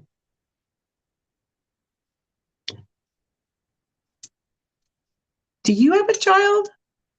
Or does he have a child? I don't know if Melissa's still answering stuff. I haven't seen anything yet, but there is a delay in the chat. So let's see. She says, no, nothing yet. Okay, Melissa because from New Zealand, are you still with us?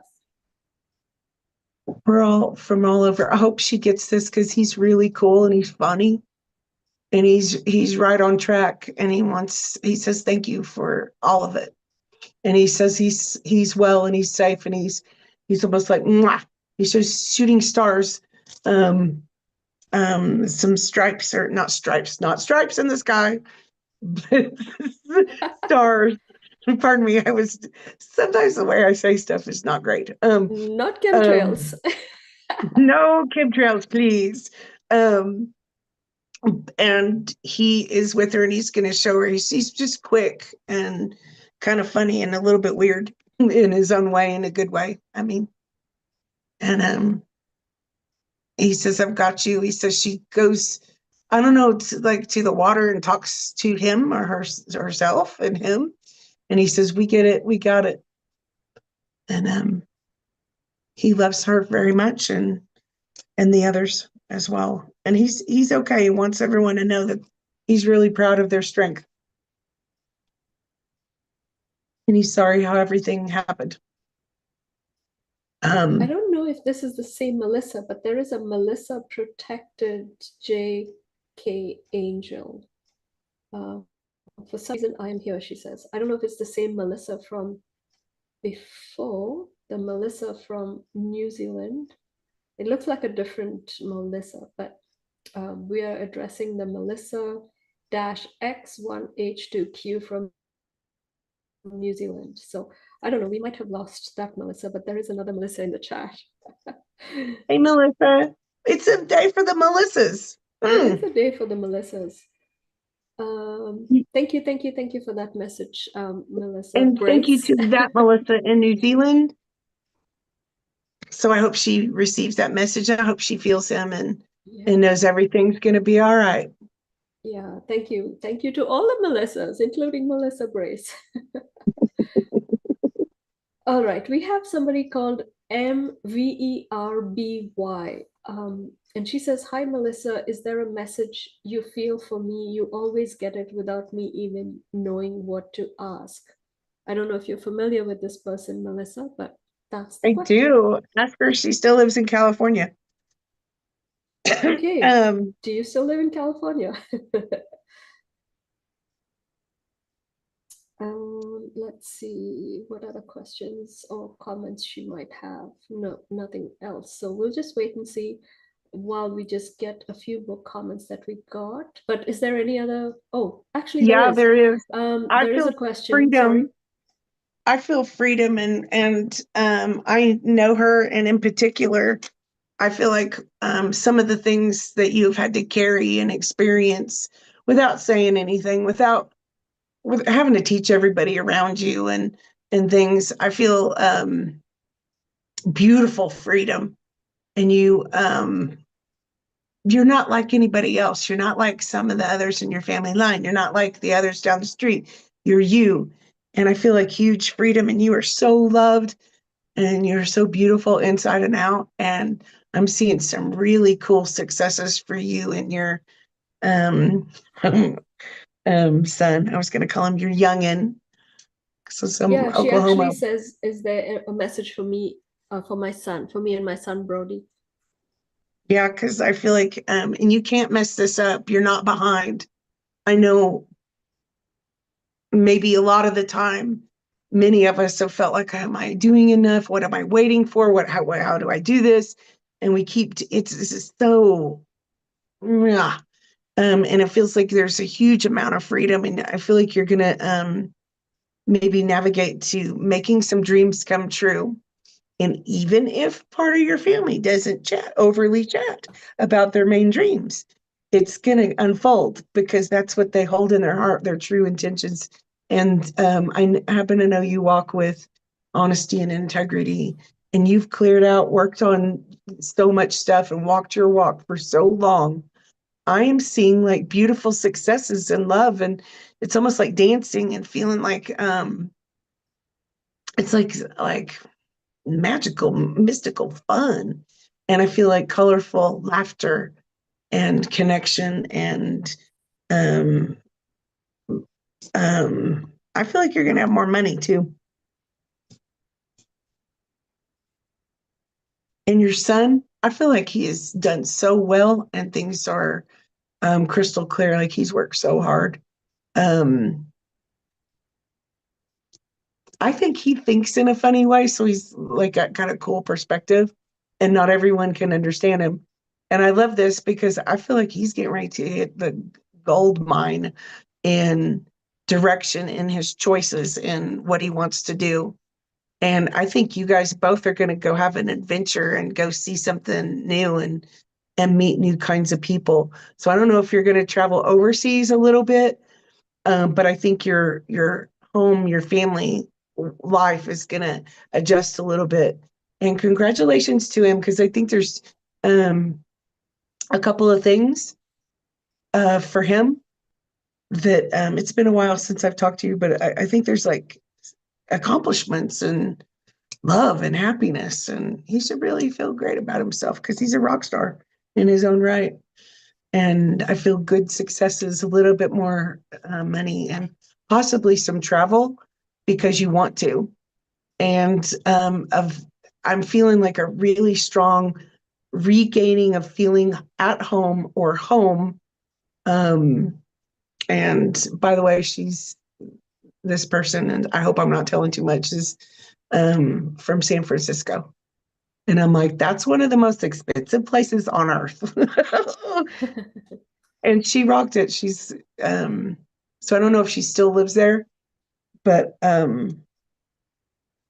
feel like you're gonna She's bring your places and spaces all home and all those timelines coming back together, and you're gonna remember all your wisdom and magic and laughter and just feel really fulfilled like never before. Pardon. No, she's still there. She says, "Oh my God, freedom has been my mantra. He's not speaking to me."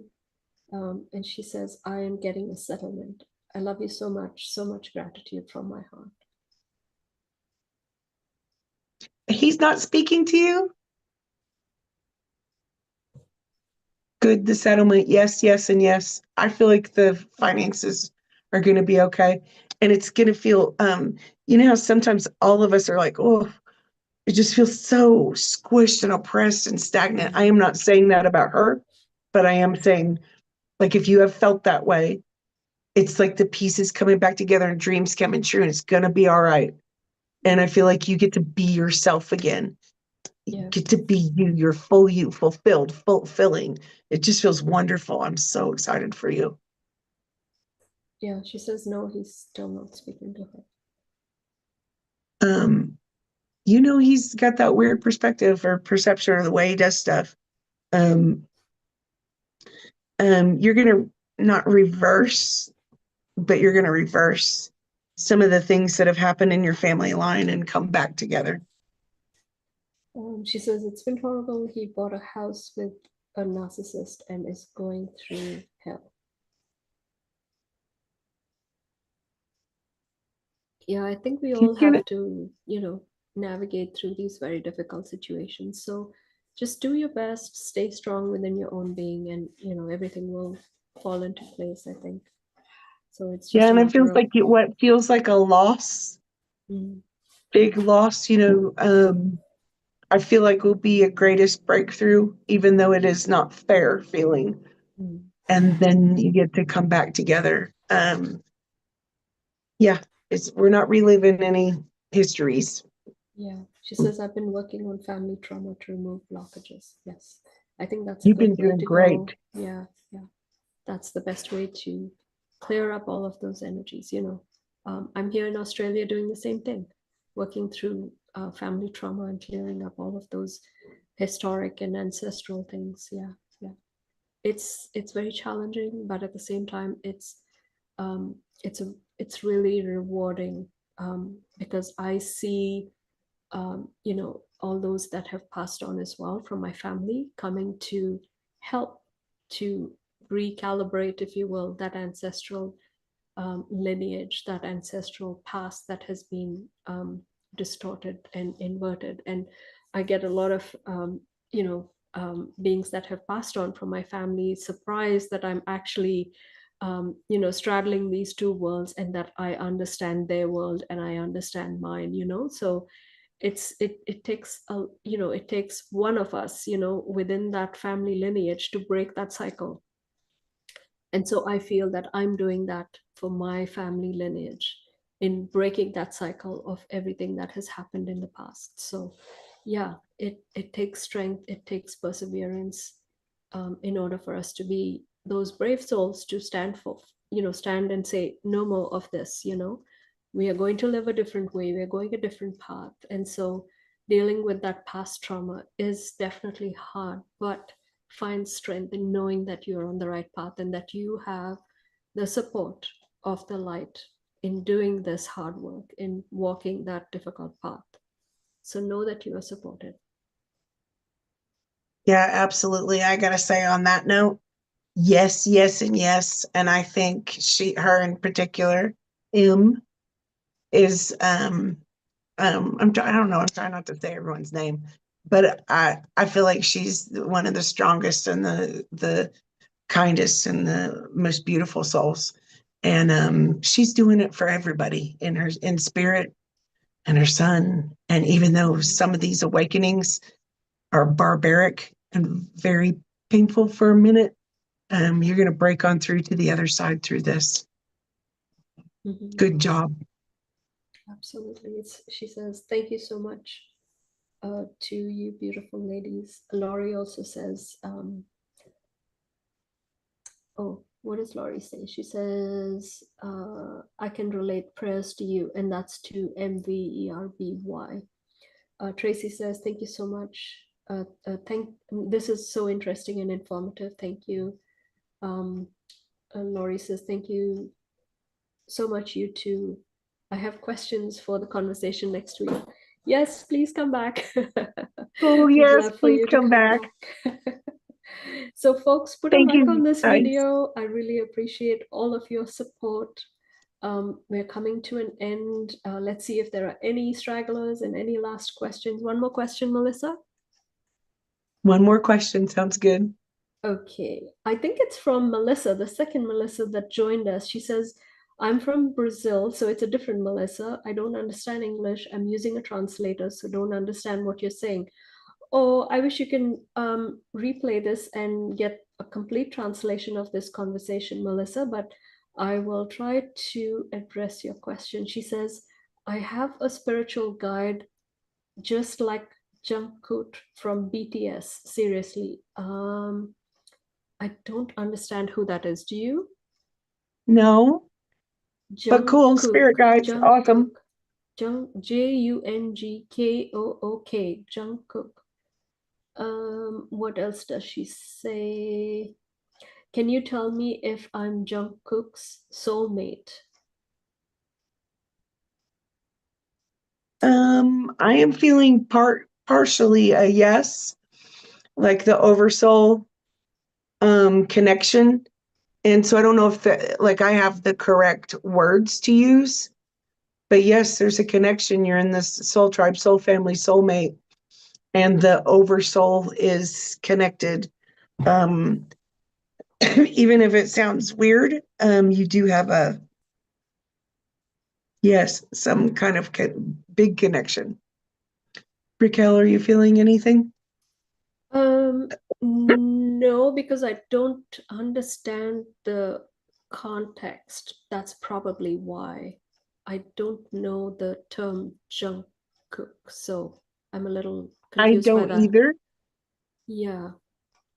And so I was wondering, like, might be someone we're supposed to know, like, Yogananda. I don't know, Yeah, but I'll there's, have to do some research. Perhaps Melissa come back next week. I'll try and find out who this or what this word means, and perhaps we can answer you in the next session.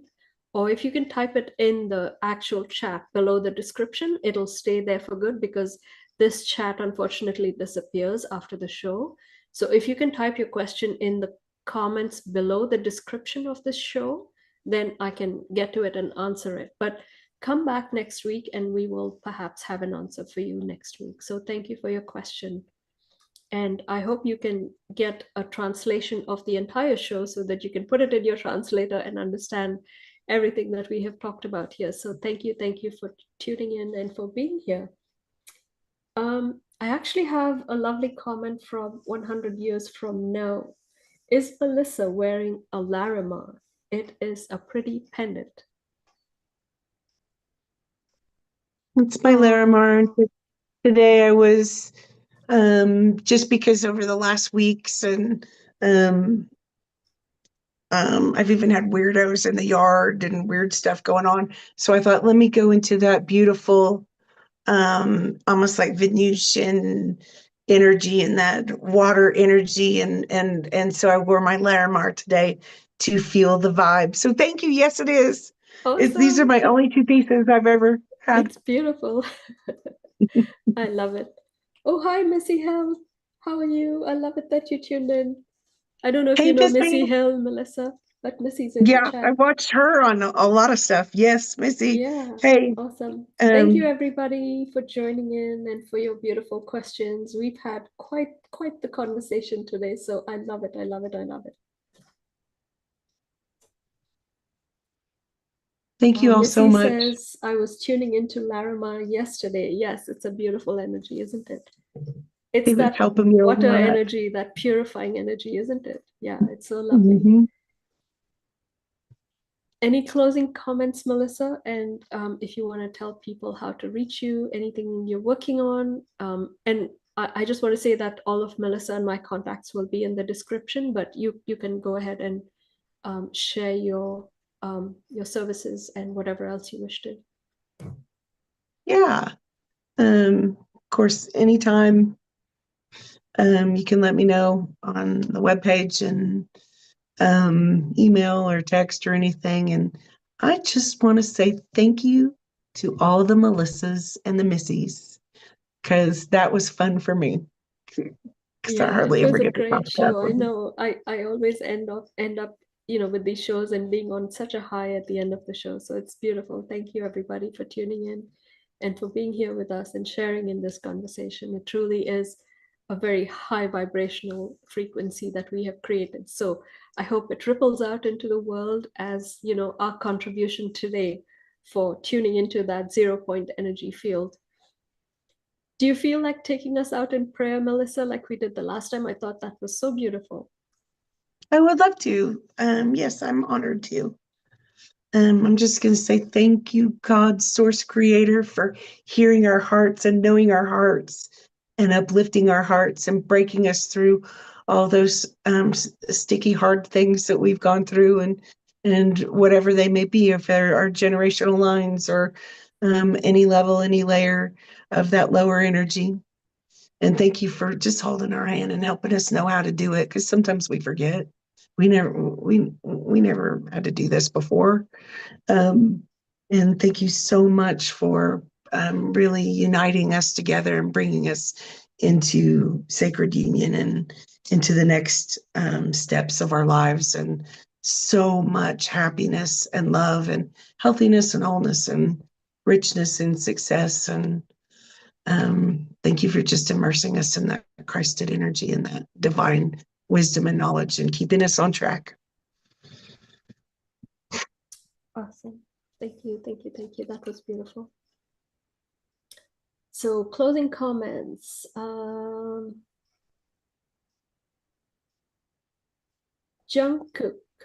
is a South Korean singer, performer, and globe pop star, best known as a member of the group BTS. Okay, Oh, cool. that was for Melissa, the other Melissa. And I Um, don't know if you get to be a soulmate, like in union with him, but I do feel like, yes, there's a connection. You have a vibe, you're in the tribe, but there's a something about your soul tribe, soul family. You understand you are coming from the same frequency. So yes, pardon me. So that's what I was getting. awesome, beautiful. Melissa, just to clarify, this is Melissa Protected JK Angel.